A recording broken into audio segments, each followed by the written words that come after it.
All right, thanks, Louise. So we have been dealing with the drought. Now she says rain's on the way. Well, you can prep your yard for the severe drought and El Nino season at the same time.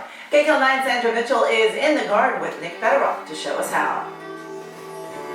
We are in the garden with our friend Nick Federoff. I know a lot of people are concerned about the drought, and we've got another worry. We're talking about El Nino. We have two things that we have to concern ourselves with, and you're absolutely right. It's the drought and how just dry everything is, and the plants that we have to use to use that don't use as much water, and then we're going to blink our eyes and we got this El Nino thing coming along. And it's going to just dump oodles and oodles of water. I mean, they're talking almost 95% that it's going to be here. So with that in mind, I think it's really important that we prepare. And if we're going to prepare, we could prepare for both of those things at one time. It's kind of like throwing that one stone thing and hitting you know what I'm talking about here? Right. And that's what this right here is a revolutionary ground cover that I came across that, let me tell you, it is just knocking my socks off. So I double tied them today.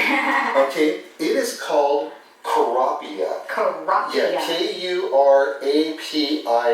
Okay. And what's really neat about this is that the Kurapia plant actually came from Japan. And from the northern part of Japan, where they've got some pretty hectic weather. They've got salt, they've got heat, they got things there that we have over here. And that's why it's one of the reasons why it adapts so well to over here, because you just can't have anything. You know, you want something that's going to be drought tolerant, and it is. You want something that's pretty. Yeah, it's so green. It is, isn't it? So to me, it kind of almost looks like dichandra. But the neat part about it is that it's kind of hard to tell. But we have little tiny flowers right here. Those little cute things. Little white flowers. Yeah. Now those white flowers, they usually come out in May, and they're going to last until like October. So it's a really long blooming period. It'll be longer in some areas, shorter in other areas, but the bottom line is it's really gorgeous. The neat thing about this as well is not only is it drought tolerant, it is butterfly friendly. Yeah, the butterflies will come around and they just love this stuff. Now, if you're going to have butterflies, which is a great pollinator, you're also going to have bees. I wasn't about to bring any bees with me. Honey. Yes, a little honey going on over there. Now, what's really nice about this is that there was a study that was done that with the honey that the bees made from this, it was higher in nutrients.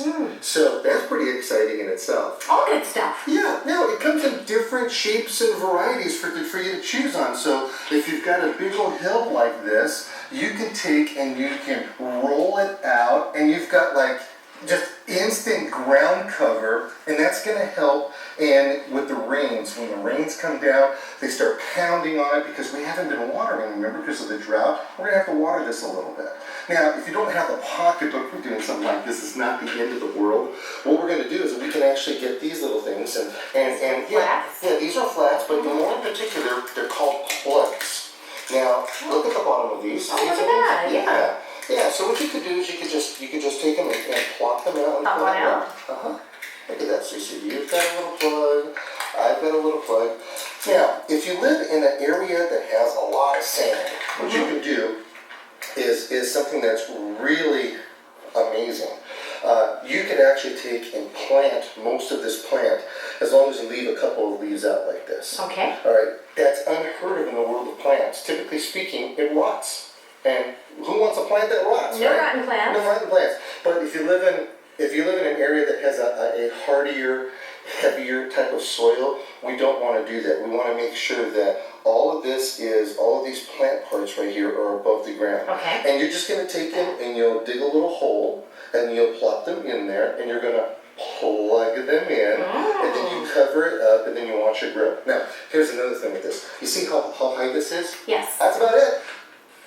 It doesn't get much higher. Inch and a half, perfect.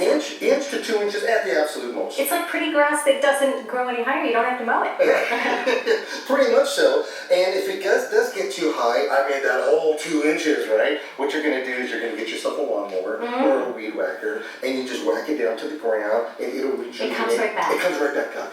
So there's a lot to be said about this. We're going to see that this is going to be really great for this hill stabilization thing. If you've got the plugs, you're going to want to take and put the plugs every 12 inches, let's just say, to no more than 18 inches, and within about 3 months, and you count from right now. So you want to start now before the rain gets in. Start right now. Get this in the ground now. And by the time 3 months comes across, El Nino will be knocking on our door, and